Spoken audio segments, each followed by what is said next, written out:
over.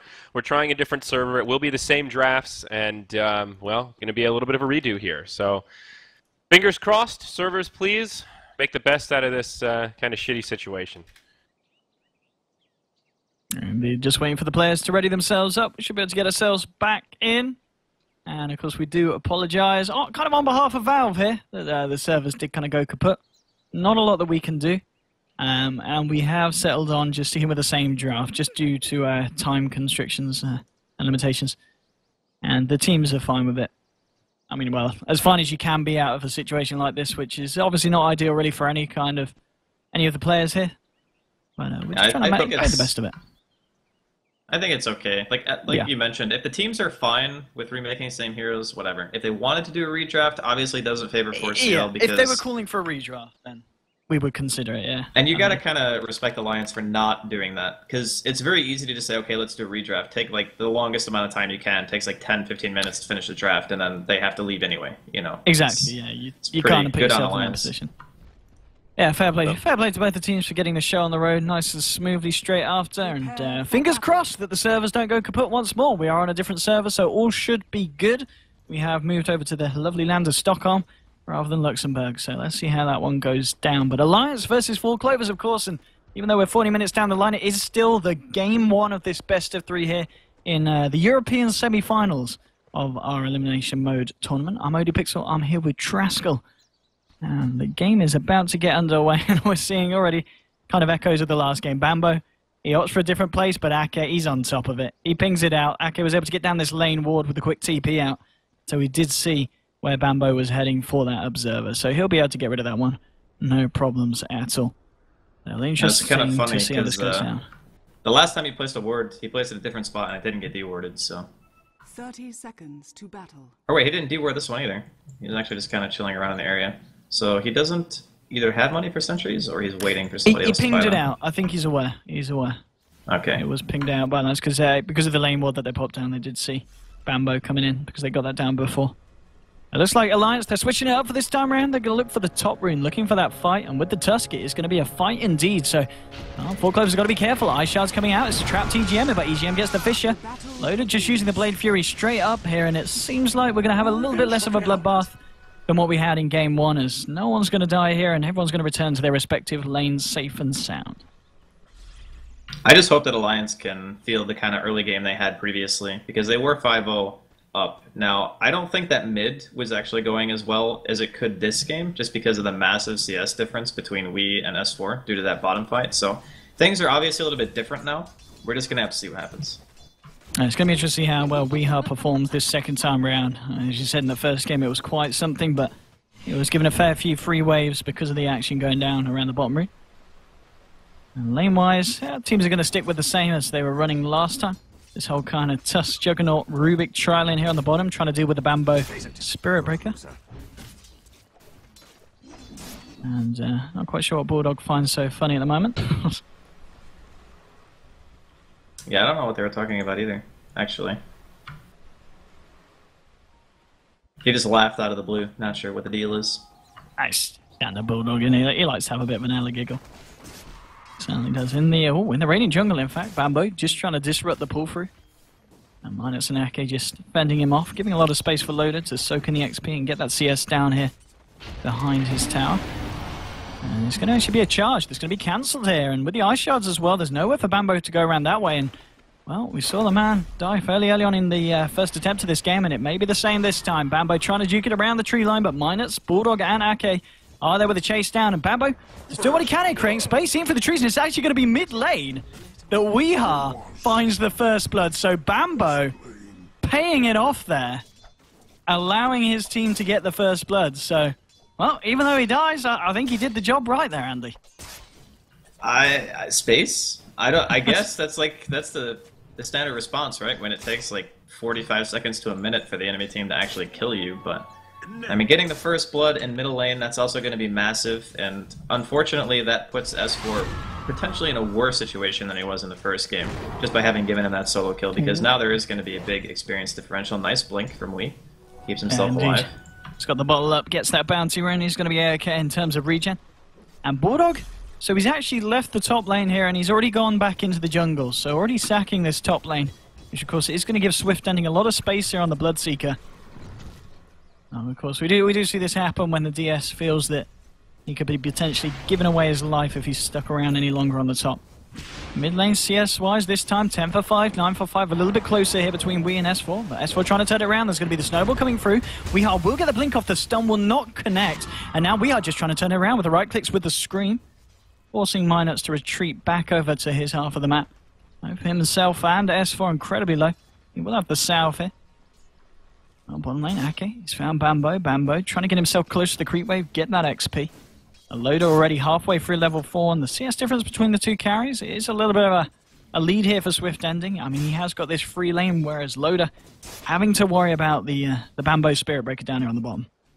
Yeah, it's not just a free lane either. It's also just having that extra damage that you get from having 2 points in a Thirst, like plus 41 right now. It's very hard to miss a CS when you have that kind of damage. And you can also see that Soxa is around helping him out, doing a little bit of pulls to give him that extra jungle creep on top of it. And that mid lane, it's kind of the race to level 6 here in terms of getting a kill per at the moment. Slightly advantageous here for Wii as he touches onto level 5, but only just. And I think S4 is going to be a little bit happy with how the mid lane's going this game as compared to in the first instance of it.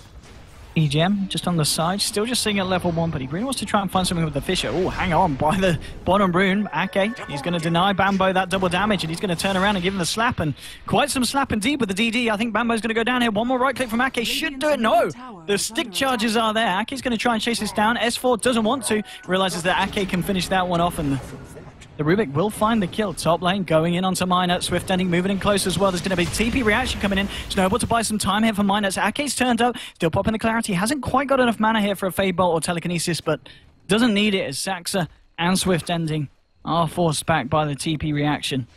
And we'll just settle here at 2-1 here between the teams. Still favouring the side of Alliance. Mid lane, a bit of pressure being applied. Wee has hit screen. Oh, he's got the level 6. He's got the Sonic Wave. He's going to pop it. Gets the kill on S4. Ake there with the Telekinesis. Still has a little bit of a remainder of that double damage, and it might just be enough here to find the kill. One more right click flying through. No, the bolt charge is enough. He's out of bolt charges, though. He'll have a blink in a couple of seconds. Should be able to get out. Bulldog moving in. He's got the blink. He can't quite get it out. Ake there with the final touch to bring down Weehar. And some nice bit of global play there from Ake. We saw him all the way by the Dire Ancients, then up to the top lane, and then to the mid lane. Pretty much everywhere that he needed to be there in that last few minutes of play. Yeah, Ake's early movement has been phenomenal. Even during the first game, before we had the rehost, he was pretty much doing the same thing. Just realizing that S4 was going to be a high priority target for 4CL. They really want to make sure this Lina does not have a good early game, because it's a really good counter to heroes like Bloodseeker, just because of your sheer burst damage. You get stunned once, you get into a Light Strike array, and then you're just dead. So I really like the fact that 4CL are pressuring him so much, but Ake and Bulldog together managed to take out the Queen. And a bit of a change up of player from Bambo. He's now left the bottom lane, hanging around the mid lane, looking to charge in on someone. As you said, S4 not quite reaching that level 6 yet. Wee's going to head up for the 6-minute rune. He's going to hope for something nice, maybe an Invis or a Haste or even a DD, just so he can look to continue to play as aggressive as he is. And it will be the Haste rune here for Weehar. Oh, Ake has indeed found Bambo. Just going to lift him away here to give him the heads up that he knows that the Spirit Breaker's about. Swift Ending. Just trying to get some pressure in on this top tower. We've got both Bambo and Saxa hanging in the river here to the low ground. Maybe seeing if Swift Ending can lead in with a Rupture as he's now hit level 6. And Ping's on the mid lane. How's Bulldog's Darkseer going? He's managed to find level 5 here. He's got the Soul Ring coming up to 1k gold, so he's picking up the pace here in the jungle. And it will be EGM and Bambo moving towards the mid. Ake did scout that out. The ping's coming out. So S4 should be okay here. He's got the backup and Minutes as well. So it might be hard for the side of 4 Clovers to find a pick-off on this Lina here if they hang around. Yeah, the Queen doesn't have ult either. We're on 15 seconds though. Maybe they can do it, but I think they probably lose a hero in the process. The big thing for me is still continues just to be Ake. Like, he's halfway to level 6 at 7 minutes in. Oh, look at that bottom lane as well, worth noting. Loader did go in with the Omni Slash, and Bambo, living just by the skin of his teeth, will make it back to base. But that's going to be the Omni Slash down, and now we see EGM eyeing up Loader. Saxa's there as well. Loader hasn't got any mana here, so no play Fuse. He's got 2 stick jet 1 charges. It's not going to be enough. And well, with Weehar TPing in as well, Loader just a little bit too far for his own health, and that's going to be an easy pick-off there for the side of 4 Clovers. The nice thing about having Queen on your team is you have that Sonic Wave, so even if Spin comes out, you just have that extra 290 pure damage that's going to cut right through it. And because of the fact that he only has 1 Bracer for health and I guess a couple of wand charges, you still get bursted pretty heavily against this lineup with 4CL. On top lane, there's going to be a charge onto Minutes. Bloodseeker's there, Swift Ending may be ready to dive deep if he wants to. He has that Rupture. And now they're going to cancel the charge. As Bambo's going to maybe look elsewhere. TP will be coming in onto the mid lane from EGM. Sets up with a Fissure. If they've got anything to follow through. Bambo's moving in from the top lane. Ake's there to block him off, and well, Bambo will manage to grab himself the rune. Light Strike's there. There's going to be a snowball as well. Bambo in a hell of a lot of trouble. And Alliance will find the kill there onto the Spirit Breaker. Getting caught out there by the 3 heroes of Alliance. Yeah, I think Bambo is having about the same game that he did before. Not really too much is going in his favor right now. And I think a lot of that is just attributed to the fact that the support movement of Alliance has been great. Like, every single time he would want to go on something, there's always going to be a Rubik there, there's always going to be a Tusk there. And they're both great as defensive supports in being able to stop a hero like Spirit Breaker from getting in. And I think that's a big reason why they wanted that Rubik, because first, you have a lot of things to steal, right? Like, you can steal Queen abilities, all of them are great. You can steal Charge, for example, Fissure. You can steal Curse even from Winter Wyvern. There's tons of great stuff for you in that regard. And then you also have this immediate disable, where if a Queen ever blinks aggressively on mid, you can guarantee your Light Strike arrays every single time. And we've already seen that Ake and S4 are great at synergizing the 2 skills. Yeah, they've done some nice plays so far in the mid lane. Top lane, Bulldog and Minutes hiding in the trees. Bulldog's actually going to surge himself away from this, and it's just going to be a question if they find Minutes, he's going to TP straight out, and they're not going to look deep enough to find him, as he will manage to escape there. Arcane's now picked up here by EGM, as we'll see him try and be a little bit more active across the map. Bottom lane, Loader has got that Omni Slash available once more. This is not going to be quite the best tool to bring down Bambo, at least on his own. He's going to need to have a +1 down here if he wants to try and bring down this Space Cow. Just a little bit too tanky there with the 950 HP, 6 armor. And S4 just applying some pressure on the mid. He's going to get the fortification out. TP coming in from Weeha. Both heroes with those ults available. And Weeha has got the backup here of Saxo, just waiting in the wings. But at the same time, over on the side of Alliance, Bulldog and Minuts are also there, ready to offer S4 a helping hand if needs be. Yeah, pretty... Like, both teams want to make something happen, you can tell, just by the way that they're positioned, right? But it's very hard to engage at this point in the game, especially knowing that somebody like Loda, he has Omni Slash available, he has level 4 spin, he's even got Healing Ward, and the Dire Observer in the bottom is going to spot out Ake kind of chilling down here. So they have an idea of what they're getting themselves into, and it still seems like they want to try to rotate over. So we'll see if they want to try to go for this. And they just, what, with a quick charge onto Loader there, giving him a bash back. And support is turning up. Minuts now joining forces with Ake. Hasn't quite got the level 6 with the Aurus Punch yet on Tusk. He's very close to doing so. Now, mid lane, Weeha and the S4 matchup. Weeha with the slight edge in terms of denies, but it's not too far behind for S4. He's still going to be fairly happy with the performance so far. And I mean, as you said, they're already sent down 2 supports here to the bottom, but now a Swift Ending coming down as well. You really want to make something happen. Smoke up. They're going to wait for Bambo to almost certainly lead in with the charge here. So it's going to be the Rupture, followed up by the Fissure. Loader will look for the spin, and he's going to look for the TP. They're going to need to try and find the damage through it all, and they will. They'll get the kill onto Loader. Now they're going to look for more. Weeha moving forward. He's found Minuts with the Screamer, now with the charge as well across the tree line. Looking for the Tusk. Can he get the snowball out in time? No, he can't. Double kill for the rotating Bloodseeker. And, well, we've been talking about the great kind of map awareness and rotations from the supports of Alliance.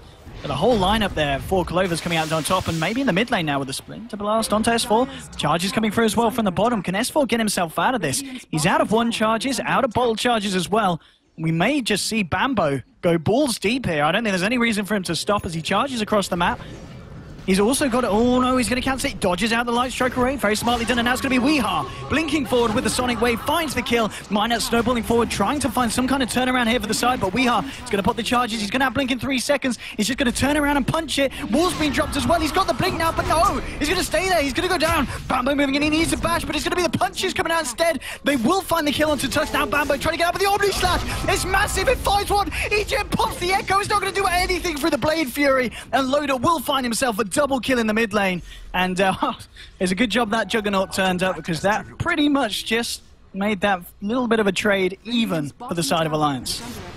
Yeah, all in all, I think it's a little bit okay here. Middle lane. Well, that's an interesting... Well, they've got the Rupture and the Blood Bright to follow up. They're moving in, but the Blade Fury's there. Ake now with the lift onto Swift ending. They're trying to find the Bloodseeker. He's a little bit too damn fast, and they just can't chase him down. Will manage to find himself out of there, but Loda will survive, and I think that's what Alliance are going to be happy with. Now they look to apply some pressure in to the mid lane tower. They do have level 3 healing ward here on Loda, and here we go. Oh, they're actually going to catch EGM there with a Light Strike Array. So they will force back the pressure and the aggression from Alliance, but 7 for 7 on the board here, Draskell. Yeah, I think a little bit of action, you know, in the last couple of minutes. Tower diving, tier 2s at, what, 12 minutes into the game? That's a Bambo team for sure. But it is very dangerous taking these long engagements in the early game, because the heroes just respawn so fast that if you're diving, you're probably going to fight more heroes than you have, because it's going to take way too long for the rest of you to run across the map, as opposed to the enemy who can just TP in. So, a little bit weird that they decided to dive that hard. They did get a couple of value kills. I think the most important thing to note, though, is just the fact that right now, I think like 4CL have done an okay amount, but I really don't think they've done enough yet to really get to that snowball stage. I think it really depends on the next engagement or two. Obviously, Swift Ending is having a great game. Yeah, his farm's fantastic. 7.5k on him at the moment in terms of net worth. Yeah, I mean, he's got, what, 122 CS in a 14-minute game? Like, he is a monster. He needs to die. Like, somebody needs to kill that guy. Yeah, I mean, in terms of dealing with the Bloodseeker, I mean, they've got the Lina, you know, they've got that massive amount of nuke damage. If they can catch him out of position, they can certainly give it a good shot. And Lina, of course, well, he's got the Staff of Wizardry, going to be going for that Yule Scepter, which is going to be something else that's pretty much an essential pickup against this Bloodseeker in order to try and catch him out. Bottom lane, Loda moving forward, he's hit level 11, has got the Omni Slash back and available. Bambo's just keeping it quiet in the tree line here. Maybe they'll look towards Bulldog here on the top lane. I mean, so far, Bulldog's been having a fairly good game. Hasn't died at all so far, and he's well on his way to picking up that mech. They're really good at utilizing Darkseer, and I think they showed that yesterday. Oh, Loda. Wow. Omni Slash is an illusion, Bambo, with the mind games. Unfortunate. Bambo, he's a smart man. We've got to check that out on the old replay. That's unfortunately at Loda's expense, but that was a little bit unfortunate there. I mean, as somebody who plays Juggernaut a fair amount, I can understand that. You see something isolated, and you're like, I just want to go. And the thing is, they didn't have vision of either rune, so they actually had no way of knowing that it was an illusion unless someone was physically there to see and pick it up. So that, to me, is more like one of those things where it just happens, you know? And I hope that lag is not just me, because I was getting that as well. I think it's everyone. Super sad. That's server-wide. Uh-oh. I think we're fine. We're fine. Well, it's paused. You don't actually know if we're fine. Yeah, I'm just trying to be positive here, Draskell. We're getting the G's. Let's give the G. Everything's going to be absolutely buttery smooth. Look at that. We're fine. We're back in. We're back in. We're good to go. We're all good indeed. But, well, I mean, so far, it's as you said, maybe 4 Clovers haven't quite found the momentum that they were looking for, but nonetheless, I still kind of favor the position they're in at the moment. Yeah, I think for the time being, they probably have a slight advantage. I just think with their lineup, you kind of want to be more ahead, because if you look at the Darkseer now, he's got mech available. You know, he's got the wall. They've got the Winter's Curse to set this up if they want to. Sax has found him. He won't really pop it. He's a little bit hesitant there. I guess he has only got the support of Bambo. EGM actually rotated towards the mid lane, where Weeha will find that deny. Weeha just a few hundred gold away from picking up that recipe for the Orchid. A lot of eyes on Loda at the moment. EGM coming down with Weeha in tow. He's going to find himself that 16-minute rune. Will just be the bounty. And they're actually sending Swift Ending down here as well. So everything coming down onto Loda here. He's got to be smart about this one. The charge is coming through. He has got a Blade Fury, but the Fish are coming straight through with the Bash as well, bringing him back into Echo Slam as well. EGM with the hate there. Winter's Curse onto Loda as well, and they'll bring him down. Nothing that the Jug can do to get out of that one. And, well, they really wanted that Juggernaut dead there. Well, that is got your man moment, I guess. They 5-manned him. They are going to get a tier 1 out of this. However, Alliance, they're trying to do what they can. Just going to pressure mid and top simultaneously. I'm not sure if they actually get either of these towers. I don't think they do. So, losing your carry, losing the tier 1, obviously good play here coming in from 4CL. And Alliance are going to be forced back before they can really do any sort of damage. And with that charge, is he actually going to go through? I was going to say, can they do anything with this? He's not got the ultimate. There's Ake there as well. Ping's coming out, and we did just have a quick skip of lag there. Hopefully that's... it'll pass, it'll pass. We're fine, we're fine. But yeah, 8 for 7, and as you said, tier 1 trades going on. There's still Swift Ending sitting well and truly at the top of that net worth board. 9,600 gold in his bank. And okay, some items being finished up now for the mid lane as Weehar with his Orchid, but at the same time, S4 does get his Yules, and straight off the back of that, it's going to be Alliance here looking to smoke up into the jungle of 4 Clovers. Let's see what they can find here. There's an Earthshaker and a Wyvern about. It's not going to be the biggest of kills, but it's going to be something in Ake, in fact, with the stolen charge.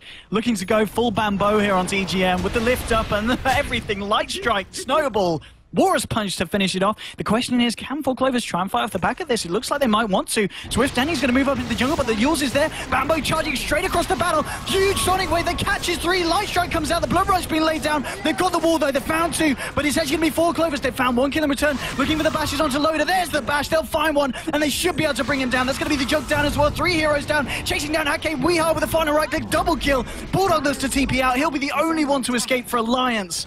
And 4 Clovers turning that around with some fashion there after it was Alliance, in fact, initiating that bit of play. That charge from Bamboo totally won them the fight. S4 threw out a Yules on the Swift Ending, and even though the Bloodseeker still ended up dying, it was a much sloppier combo than it needed to be. So instead of just getting the Light Strike array straight after the Yules, his charge hits on 3. And then the Sonic Wave, I think, hit pretty much everyone. Maybe it missed I think one, it was a 3-man Sonic Wave at least. It was pretty huge. Yeah. It was a very, very nice play. And the Healing Ward immediately gets killed by Bamboo. Like, almost the second it's dropped, he's just standing right there. S4, he's level 11, 5 seconds to the Laguna. He's going to want to go for this. If he can time it, TP's coming through as well. EGM's got to try and set this up with a Fisher, but he won't get out in time. The Light Strike array comes through, and they'll find the Laguna onto We'll find the pickoff onto Queen of Pain. And yeah, EGM, unfortunately, just a little bit slow with the Fisher. Could have maybe tried to cancel out that Light Strike cast, but nonetheless, S4 coming out on top of that one. And they're going to go for a smoke up straight away again here. Last time for Alliance, it didn't really work out when they went aggressive, and they're going to look for something else here as they're going to head straight for the Roche Pit. 30 seconds with Weehar off the map, and they know even with a buyback, he's not going to have that Sonic Wave available. So this could be some nice play here. They've got to be aware, though, the Blood Bright, the Winter's Curse, the Echo Slam. No Blink Dagger, of course, yet up on EGM. Oh, they half health now, Roshan. I mean, this is going to be a hard fight for them to take. Can Bamboo find a big charge again? There's going to be yours. The Snowball straight out from the pit. Looking for Swift Ending, but now Minus, he's trying to turn this one around. He's got to get himself out of there. Blood Rate's been laid down. Bamboo will be lifted up here. Now with the mech pop, they're turning it around. They're going to look for Bamboo, and they will find it. They did lose Minus here on the high ground, though, as this is simply a 1-for-1 trade so far. Fisher coming out, but that's kind of actually going to just block off full... Oh, no, okay, they can still get through the gap. Swift Ending moving forward. Weehar turning up for the high ground. Pots the silence, but Laguna Blaze straight out to will be able to blink himself out. Oh, Bulldog looking for a vacuum onto nothing there. Not quite finding anything but the Light Strike. No, he's not going to catch Swift Ending. Saxa's going to be fine.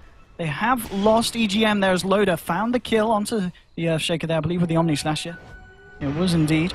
And still no one to take Roshan. The chase continues. Jules now to Saxa. Light Strike and the Blade Fury. Saxa in a lot of trouble. Cold Embrace wouldn't even save him there. Too much magic damage for him to deal with. And Alliance doing pretty well here, coming out on top of the fight, on top of the trade. And Loader, he really wants to try and get himself back in the Roche Pit, but they know that Weehar's about, they know he's got that Sonic Wave. Swift Ending, of course, still a major issue here for the team. And yeah, they're just not even going to try and go back in the pit. It's just too damn risky for them for the time being. Yeah, I don't blame them at all for backing there. The interesting thing about that fight was Minuts actually ended up getting himself solo echoed, which in reality is very useful in those situations, especially when you're fighting around this enclosed space like Roche. So even though he dies, I think that eating the echo is probably for the greater good, because the rest of Alliance were just able to walk away. After he throws out the Fissure and the echo is down, Fissure has a pretty lengthy cooldown. 15 seconds in a team fight is a very, very long time. So, unfortunately for EGM, he wasn't really able to have any huge impact, and the stolen Rupture from Ake just pretty much forced Bamboo to go in. Like, he got ruptured, and then he couldn't do anything but try to make something happen, and unfortunately for CL, it didn't work out. Indeed, I mean, for the next fight, though, Swift Ending, closing in on that BKB, 600 gold towards the recipe, and it's going to be 4 Clovers now heading their attention towards the pit. He's going to just throw out the Blood Right just in case anyone's in there, but Alliance, they're wiser than that. They're looking for the farm elsewhere across the map. And they're starting to pick up the pace. They're still a little bit behind, though, the net worths of that of 4 Clovers. And they probably want to look to try and contest this. The pings are coming out. So I think they are aware. Minus is moving towards the pit with the sigil. And forget again, 4 Clovers. They don't really want to be fully committing to this, and they do back themselves out. A little bit too scared potentially of kind of the Darkseer-Lina combo, the whole vacuum wall, light strike array.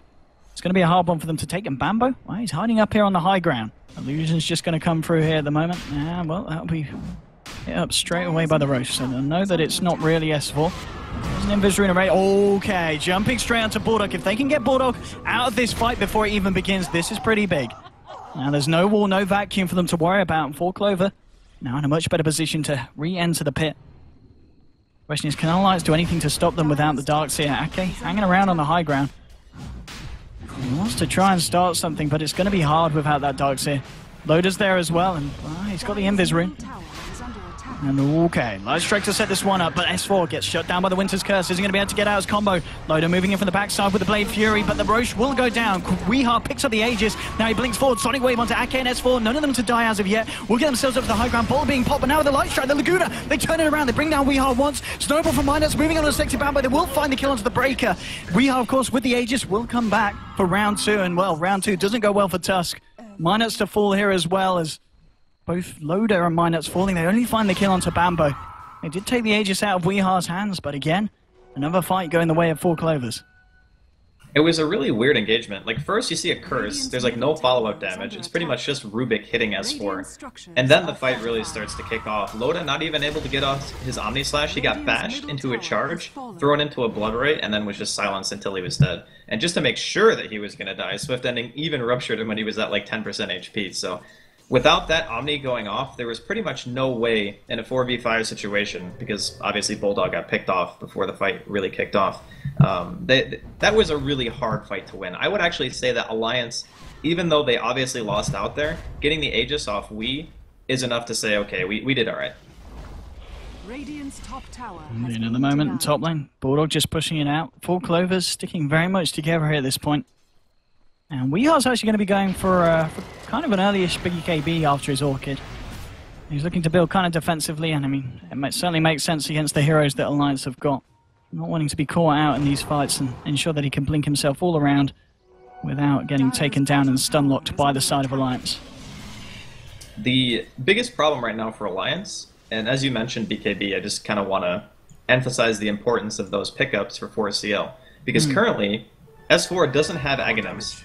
And really the only form of physical damage they got outside of Juggernaut is like a Tusk Punch, you know? I mean, sure, Lina does a fair amount of right-click damage, I suppose, when she starts getting all her spells going, but S4 has been focused in a lot of these team fights, sometimes even prioritized over Loda. So if that happens, all of your heroes who are supposed to be dealing physical damage are pretty much disabled or like ruptured, for instance, like Loda would be.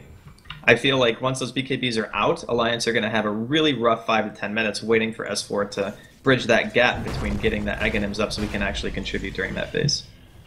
Let's see what they can achieve here. Alliance smoking up, making a move over to the Dire jungle. Loda coming in from the top. Yeah, he's got the Omni Slash here. And looking to build into that Battle Fury, in fact, as well here on the jog. They're moving in, but Swift Danny's going to be the one to dispel it. They've got the Yule straight in, and if they can lock this guy down... But no, the BKB comes out just in time, and that's going to be enough to save him. Gets down the Blood right now with the charge free from Bambo going straight across the fight, across them all. They'll find one. There's an Omni Slash on Swift Danny, but the cold embrace is there. Loda can't do anything to bring down this hero. Now he's got to run. Weehar with the Sonic Wave, finishing off Bulldog. It's going to be S4 taken down as he's trapped up on the high ground, and it's only Loda who might not even get away as Weehar moves forward. Will find the dagger onto him, but the Blade Fury is there to remove it. The charge through from Bambo, and I've got to be honest, Bambo, he may have died a few times in the early game, but he's really stepped up his performance in every fight. I've got to be honest, Andy, it's because of these massive charges just straight across the battlefield, hitting everyone on the side of Alliance. He really knows how to take the hero to its limit, more or less. Like, all of his charges, like you said, phenomenal. Especially the one inside of their own woods that we saw probably like 10 minutes ago, where he single-handedly won in the fight with just a charge. It's not often that you see stuff like that happen, but Bambo's been able to keep himself in top shape after the not-so-great laning phase that he had here. And now Alliance, definitely on the back foot, puts S4 even farther away from picking up that Aghanim Scepter, and with that team fight, there is a new BKB acquired on the Queen of Pain that's 10 seconds long. These next couple of team fights, I think Alliance are going to be hard-pressed to win straight-up 5v5 unless they get the surprise factor. And the irony is, that's what they were going for. Like, they wanted to try to jump there. Unfortunately, they find the only person on the team with the BKB at that time. And then, of course, like you mentioned, the Cold Embrace into the Omni. And at that point, the fight's already over. Like, you initiate on a hero that you can't kill, and then you use a big team fight ulti on someone who's invulnerable to it. Like, that fight is just lost. And this Bloodseeker is getting pretty damn scary. Now, level 17, 15,000 net worth on him, with the BKB and the Basher now complete on top of the SNY. He's going to be quite hard, to say the least, for Alliance to deal with. I mean, we've already seen it in these fights. It's... I really know Alliance are going to need something big here. I mean, you know, Loda is catching up on his farm. He is the highest at the moment for Alliance, but still a fair few thousand behind Weehar and Swift Ending. And how close is he to that Battle Fury? He was looking to finish that off. He's got one of the swords. He's got the Perseverance. Okay, he's just missing that final 500 gold here. And I mean, the Battle Fury is an interesting one for the Jug to opt for this game. What do you think the thought process is here? I feel like Juggernaut as a hard carry in this game can actually do okay, and maybe Loda is thinking to himself that going for Battle Fury will allow them another avenue of play. Because say, for instance, he wanted to go for the standard SNY Scotty build, right? The problem with that build right now, I feel, is that you kind of want to be at least equivalent farm of the opponent carries for that build to really be that good. And you're also relying pretty heavily on your ulti to deal the majority of your damage. And during these teamfights, he's also just being bashed to death by the Spirit Breaker or Echoed or Ruptured or whatever. So I feel like if he just wants to farm, go for a super hard carry build instead, go like Manta, Butterfly, Satanic, then he might be able to stay toe-to-toe in the late game against these Smoke up heroes. here from the side of Four Clovers. Who are they going to find? It's going to be Ake. He's going to tank the gank. Maybe not too bad, as S4 was kind of close by as well, so they do avert the attention away from the Lina. And S4 now has got that Acronymus complete. Bambo charging onto Loda here. Is Loda going to be able to do anything to get himself up? Well, he's going to put the Omni Slash, but Swift Ending's there with the backup of Weehar, looking to play Fear out, but the bash is there from Swift Ending. They've got the Snowball, though. They might be able to do something in response here. Wall's being dropped as well. They'll find the stuff with the Echo Slam from EGM and the Sonic Wave as well. They found two. They're going to be able to find Bulldog here as well, as he's going to be a double kill for Weehar on the Quap. Only S4 surviving, and that was because he wasn't having any of that fight. But again, for Clover, they're just finding the positive aggression every time that they look for it now. Yeah, that was not the greatest. I think right now Alliance just need to try to find what farm they can. Obviously, that's easier said than done when you're playing against heroes like Spirit Breaker. You got Orchid Queen, you got Bloodseeker. I really feel like Force CL are just going to be non-stop applying pressure at this point, because as good of an early game as Alliance had in Game 1, and even Game 2 it wasn't so bad. The first couple of real engagements they had were not good. And I think we kind of also went over during the draft that 4CL do have a snowball lineup, so if they get ahead, it is very difficult to regain the map control back from them. They've got their work cut out here, Alliance, but they're certainly going to give it their all here. Was it in the first series when we saw Alliance, they lost the first game to Monkey Freedom Fighters, didn't they? Yeah, they went 2-1, I believe, right? It was, wasn't it? I kind of felt that Alliance, they did really well kind of when the pool was limited. And this mode, I kind of feel it is sort of Alliance's mode. They do pretty well with kind of the unconventional picks. I mean, even in some of the normal games, they're known to draft stuff that people might say is not really part of this meta, so... I mean, even if Game 1 doesn't go too great for them, they've certainly got a chance in Game 2, and Game 3 if it goes that far. But still, at the moment, I mean, what's the overall difference here between the teams? It's pretty massive. It's coming up to about 15,000 net worth difference for Alliance, and it's over 15k in terms of XP, so quite a lead here for the side of Four Clovers. They're going to be very, very happy with their position so far, and we are with that Aghanims complete now on top of the BKB. Yeah, he's a monster right now. I don't even know if they can kill him. That's the real problem, because like we talked about, the damage split on Alliance is pretty lopsided towards magic damage, EGM.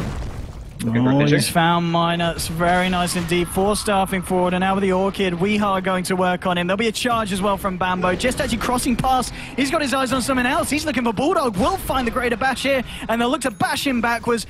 Oh, the enchant totem's going to be enough there with a scream from Weehar. And that'll be a second pick off here for Four Clovers. And now they'll look to just try and push in this top lane and find themselves the final tier 2 here from the side of Alliance. I think everything's kind of just falling apart at the moment for Alliance. They're not really able to get anything together that's going to be strong enough to fight against the 5-mana 4CL. And I think that they realize that. Like, if you notice the last probably 10 minutes or so, they really haven't separated too much. The biggest time where I would say they were apart was when Bambo was charging bottom, and his team was still behind him. They just don't run as fast as a charge. So with that in mind, they have a clear directive here. They just want to try to end the game as soon as possible. Charge, coming out in the bottom lane, looking for Loader. He's going to look for the straight TP out, and they haven't quite got anything there to be able to deal with that. And now S4 actually finding Bambo, and he's got Ake here as well, so they can... Oh, they don't want to go for it, though. Wow, they don't feel that they can do it. He's a little bit too tanky for their liking, even with the Aghanim's Laguna Blade.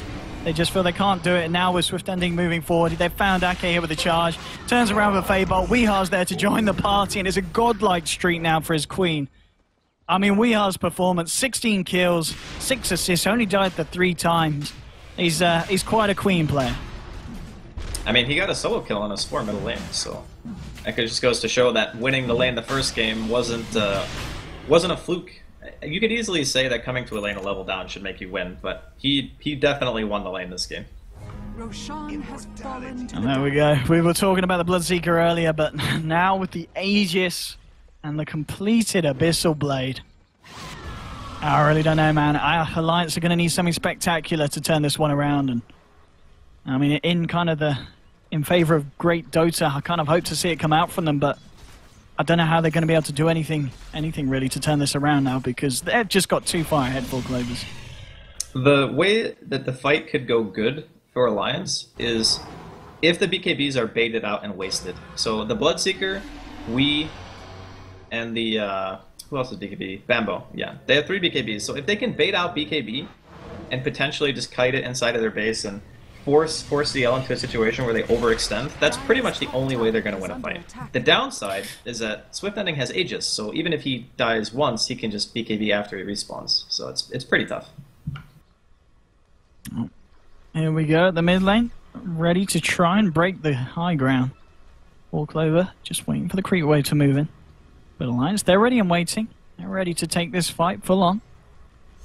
Loader now with 2,600 on top of the battle. Wow, it's going to be an early BKB here from Weehart. They're ready to kick off the fight straight onto Minus with the Sonic Wave as well. Haven't been able to quite kill him, and now with the Omni Slash. It's pretty nice, but it's not nice enough. They've already lost 2. Bambo, he's got to get himself out of here. Loader's trying to find a kill in return. Looking to Blade Fury someone out, but Swift Endings, they finds the bash onto Loader. Sax are going in as well. Double kill for Swift Ending. Can they kill the Bloodseeker? They certainly would love to. They'll be able to bring him down once, but he's got the Aegis. And they've still got 3 alive here. Can they find anything more? We are coming straight in with the Orchid now with a charge from Bambo. The Yule's there to buy some time for S4, but the Blood Right's been laid down. S4 incredibly low. Will find the Light Strike onto a Swift Ending, and that's going to be enough to save him. Buyback from Loader. Swift Ending being Glimmer Caped up here by Saxa. The Bulldog, oh, he finds the vacuum onto Saxa, but Saxa still with the Arctic Burn, gets himself up to the high ground. Loader's going to try and chase this one down, and he might just find it here with the Phase Boots, the drums, and the Yasha. He's pretty damn fast. Should be able to find a kill of some sort. Surge forwards, will find the Winter Wyvern. And well, they do manage to hold their base there, and they do find 3 kills in return. 4CL did not know the meaning of the word stop during that engagement. We just blinks to the high ground, BKBs, and just tries to go ham. Now, they did force a buyback out of the joke. I think you already mentioned that. But the Lina actually bought back too, so yeah. Everything considered, it was a pretty expensive defense here from Alliance. But, oh, smoke middle lane. Are they going to catch anyone? Oh, Rupture onto Loader Sonic Wave as well. There's a Blood Right. Minus moving forward with the Snowball. Loader trying to get himself on the Blood Right, but with the Blood Radius and the Rupture on him, he'll go down. Weeha with the Sonic Wave. Ake with the stolen Sonic Wave, actually enabling them to turn this one round. And Ake with a fantastic ult steal, meaning that they find EGM and Swift Ending, 2 massive kills here for Alliance. Can I just mention? Yeah. Like, during the last team fight too, is Bambo actually going on this? Okay, he's not. I can actually talk. It's a little bit too Bambo for him. Yeah. Yeah, but in the fight middle lane where they were defending the base, Ake stole Curse and killed EGM with the Curse. And then he steals Sonic Wave and single-handedly turns the fight for his team. I gotta say, like, out of everyone in this game, I think far and away Ake is playing the best Dota.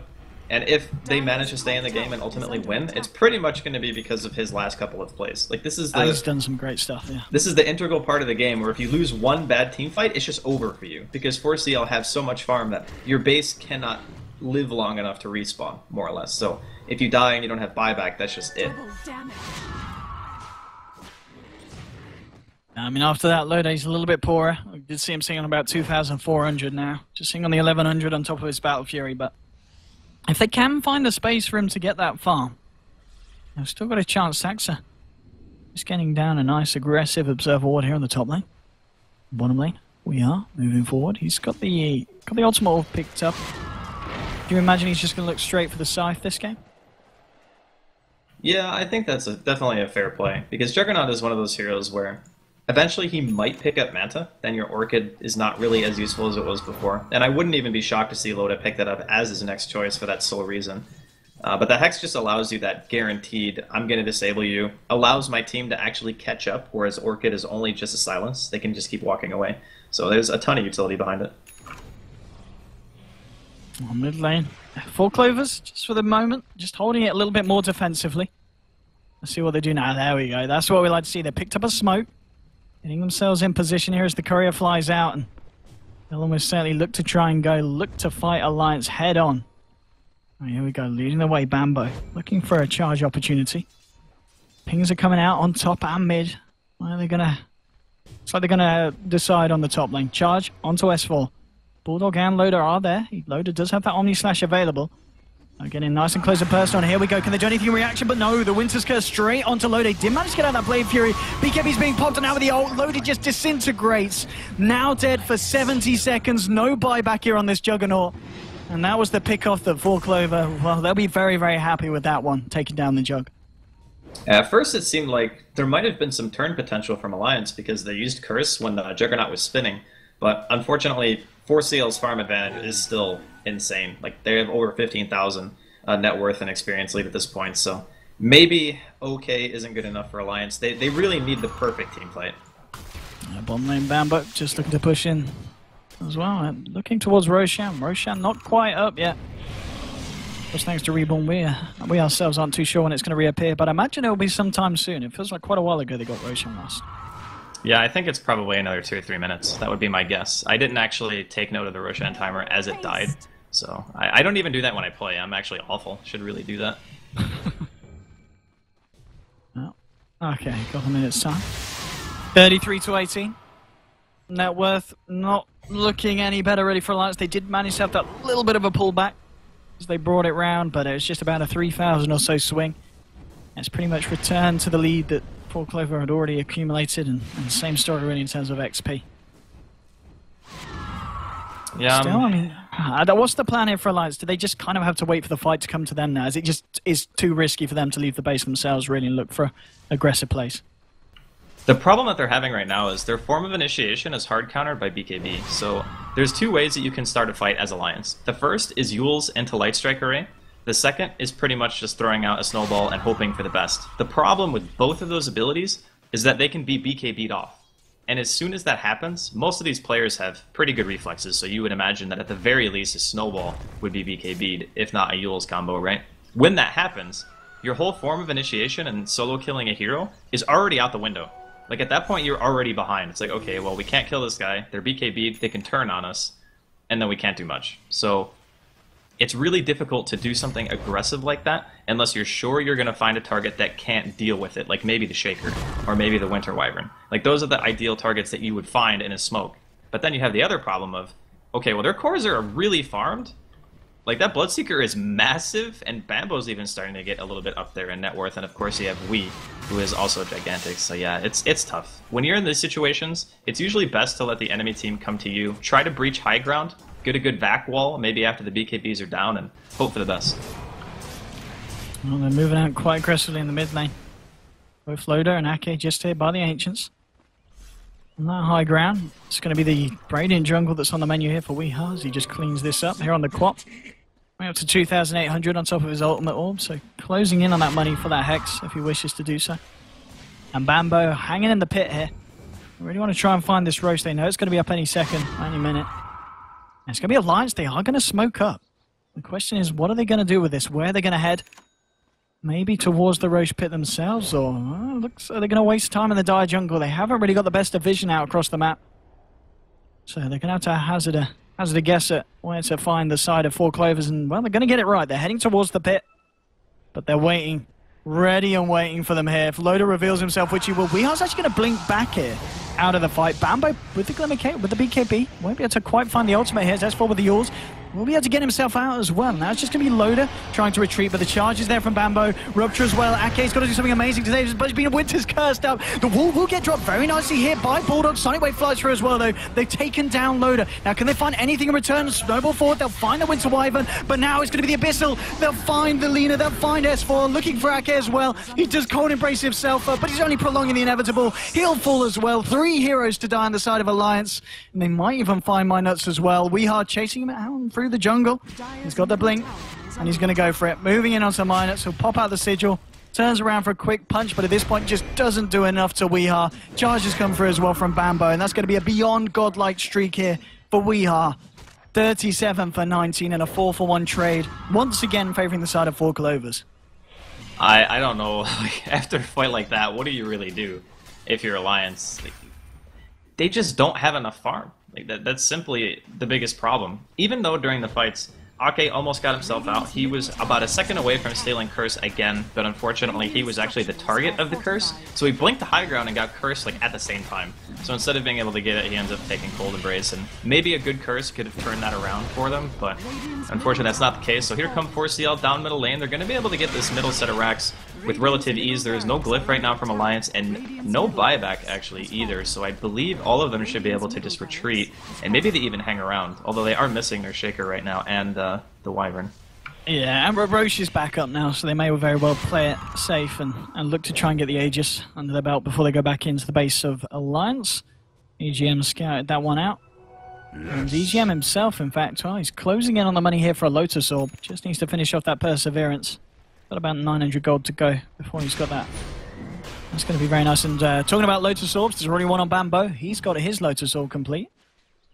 And yeah, it's going to be Roche falling. Alliance are making their way over. They do have everything available. The lag kind of coming out here, but hopefully that's just for us. And Loda moving forward. They want to try and do something. The Roche is low, but Sacked already with the Winter's Curse here. Bambo's put the Lotus Orb down onto himself. It's going to be hard for Alliance to do anything against him. Snowball forward onto Saxa with a punch as well, but they haven't got the damage. There's going to be a Laguna Blade as Bambo, but it's not enough. Charging across S4 towards Ake. Wee's already found the kill onto Loda. Bambo getting blocked out by the Ice Shards. Can they bring him down here? They will find the kill onto Bambo. So far, 1-for-1 trade. Not too bad here for the side of Alliance. And it looks like it's going to be the side of 4 Clovers backing up. He stole Aegis and Cheese, by the way. Just so you know. I didn't want to interrupt, but that was pretty freaking amazing. He actually just... Okay, alright. So, in every single Dota game, they should have just lost right there. The Aegis gets taken by somebody on the side of 4CL, and they get wiped and the game's over. However, Bulldog goes in, gets the Aegis Snatch, takes the cheese, eats it, manages to keep himself alive, and forces the rest of 4 Clovers back. I mean... I'm not saying it's going to win him the game, but damn, that is pretty much the definition of clutch. Wow. I mean, you've got to give them credit here. Alliance are holding on. They've only lost their middle set of racks 45 minutes in, so it's not the end of the world. They do have a jug, of course, with Battle Fury. Is they're going to be able to deal with those creeps anyway. But still, they've got quite a way to go to come back into this one fully. Well, the nice thing about having that Battle Fury jug is the longer the game goes, it does kind of favor you in the sense that you're always going to be able to farm efficiently when you can find the time.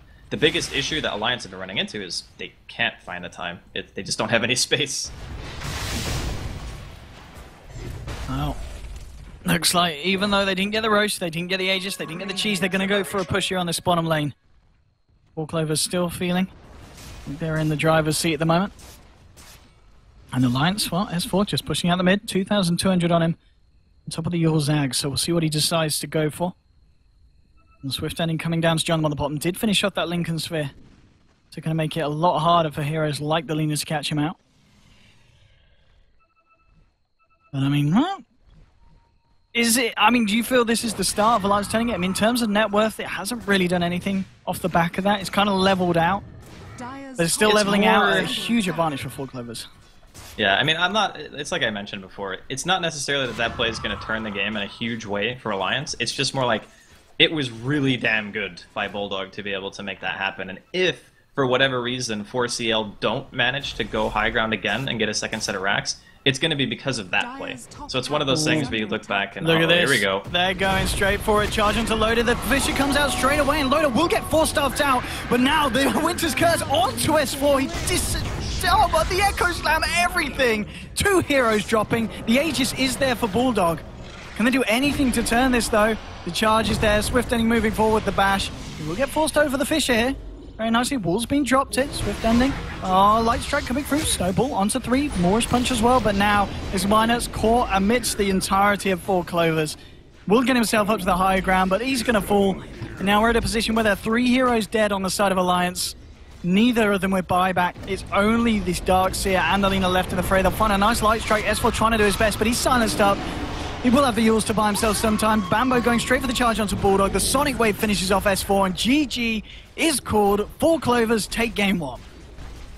It's a little bit heartbreaking, actually, for Alliance. I mean, I don't want to take any credit away from 4CL. They definitely deserve to win this particular game, but it just kind of stinks that we had to remake from a 5-0 advantage for Alliance in the first place. But I want to give a shout out to Bambo. He played excellent this game. Even though he died a lot, he had some amazing charges. Like the one inside of the jungle, I just want to keep going back to, because I feel like that was the point in the game where 4CL were doing pretty good, and then as soon as that team fight happened, keep in mind